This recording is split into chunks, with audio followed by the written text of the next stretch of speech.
Cup. Sage Tasteless. Sage Tasteless, man. That's my, it's not Mr. or Doctor, it's Sage. Yeah. In the bottom left, in game number 1, going Mac. Maru Prime. That was actually my Battle.net ID for a while. StarCraft 1, did you know Maru that? Prime? Sage Tasteless. Yeah, I remember that. Yeah. Then hold on, I'll talk about that in a second. Let me intro the other player here. In the upper right, we have our Zerg legend, the best in the world. Wongjin Star Soki. Yeah, in StarCraft 1, I had the ID Tasteless, and then Sean, well, Day 9 made 9. My brother made 9, so then I was Tasteless 9. And then Sage Tasteless 9 didn't fit? well, what happened was then I proceeded to have a series of other names with Tasteless that Duke Tasteless. became more and more obnoxious. I had Sir Tasteless. No. I had Sage Tasteless. What else was there? I had Count Tastula. Yeah. I think those are great ideas. Count Tastula, I think, is the best one. It's pretty good. That's like a stylish idea. Because I was with Count Tasteless, and then I'm like, no, we have to bring it to the next level and make it even dumber. Yeah. I like it, Tasteless. Thank you. So we have another drone scout here. Sulky really respecting Maro's playstyle, knowing Maro can do these cheeses, which can then completely throw off all the hard work that Sulky did in game number 1. It's just smart to drone scout every game against him, I would say. Now, Maru, on the other hand, he's actually going for Reaper again. So he's going to be able to scout what Sulky's doing, but I think Sulky isn't going to do anything too fancy or too tricky. Oh, and now we have, looks like he does get that SCV. I was holding my breath for that there. 1 HP here. And he does secure the gas before the drone can steal it. Looks like he might try to just get out now. Well, I don't know that he can. Oh, wait, yeah, he can, actually. But if he does try to run out, then the Reaper will just chase him down on the way to his base. It's better to make the Reaper come back to kill the drone. Can we give an award for drone harass here? This is pretty impressive. You know, worker harassment. You watch it sometimes in StarCraft 2 and you're like, wow, that was pretty good, actually. Like that drone, that was a good drone. Nothing can do what a probe could do in StarCraft 1. Dude, a probe could basically win a game guys, against the Terran. To put this into perspective, the probes in StarCraft 1 were the equivalent to oracles now. There gets a probe in your base, and you're like, it's the same thing as the oracle. You can build a gas geyser on their one and only, or build a simulator on their one and only gas geyser. You can kill an innumerable amount of SCVs. You can block the add-ons. You can block buildings from landing. Because depots didn't lower. You had to lift stuff off, and then the probe would go under. Yeah. Sometimes you'd make a pylon if he was under attack, and then you'd go somewhere else. Then you put a pylon on your mineral line, and suddenly your SCVs are stuck.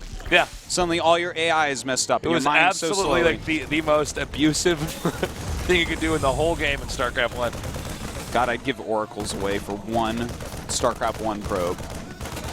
You can take the oracle out of the game. You let me start with one of those things against Terran. Yeah. It'd be so funny. Marine thinks he can intercept this probe. No, man. No, not so much. This probe accelerates so fast. This probe's got this crazy ranged attack. You can actually like moving shot the probe, literally.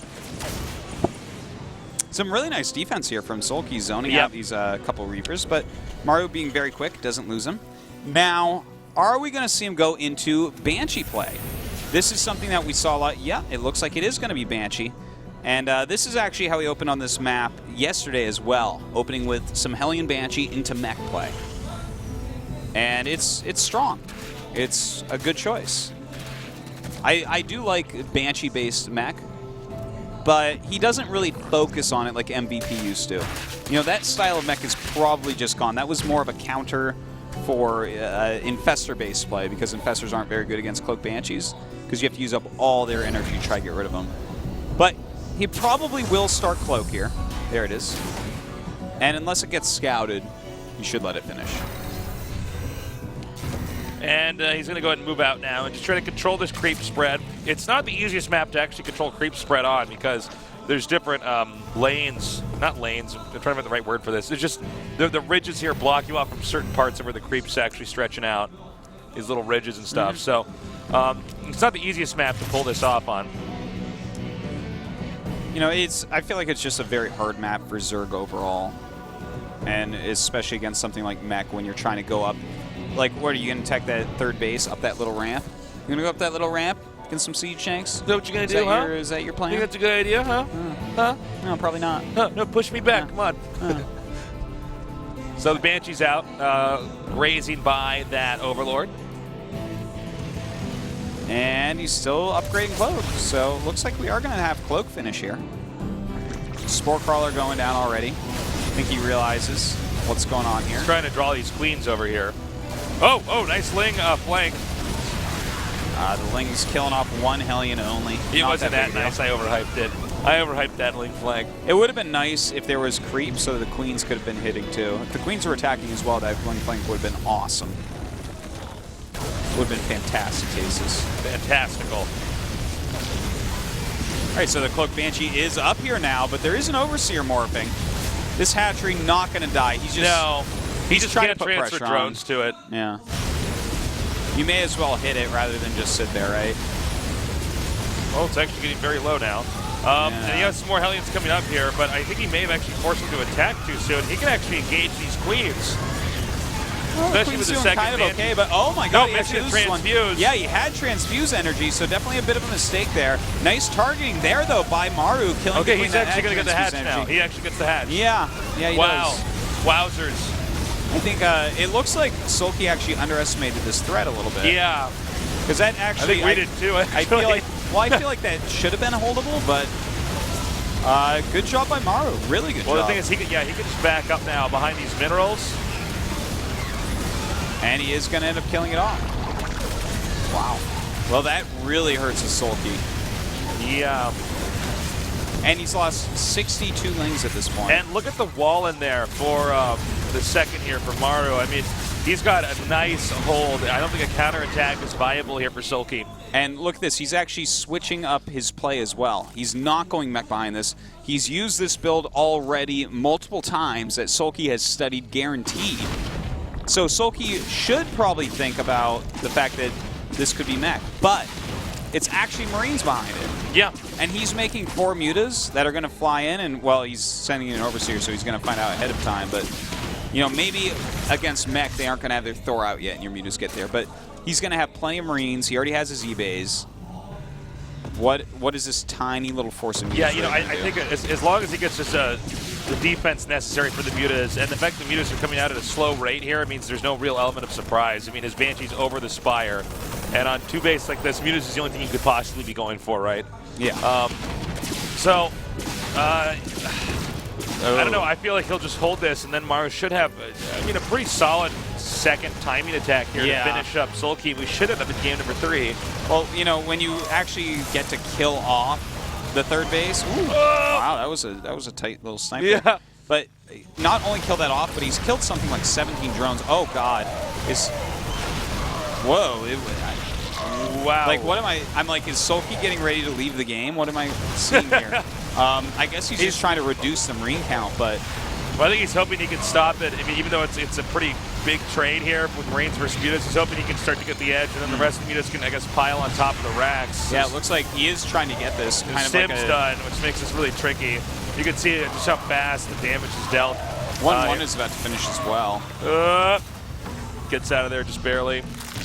Well, he's making a bunch of banelings outside. Looks like he wants to try to just bust the front and run with speedlings. Could end up working. He's drawing most of the units to the main base, which means no Marines in that bunker. This is a really scrappy attack here from Sulky. Yeah.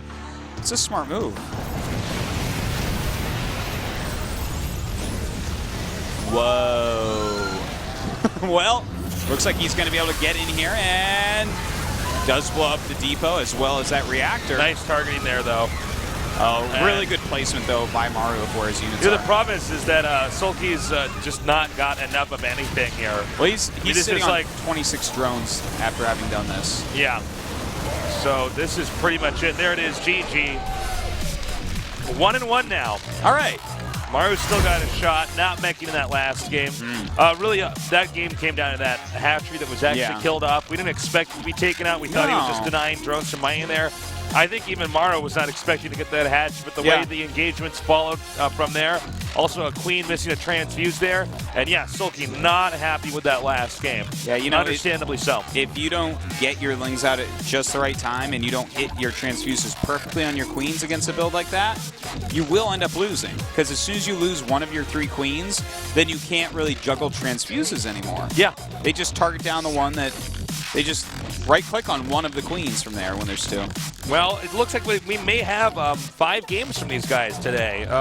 Really nice play there by Maro, just shutting Sulky down. I get what Sulky was trying to do there with that last counterattack because he's obviously aware that he's playing from a huge deficit. So what he does is tries to do a complete counter all in. Yeah, it was smart. Maybe Maro's making command centers. Maybe he's getting greedy. Didn't work. We'll see how everything turns out here in game number 3 after the short break.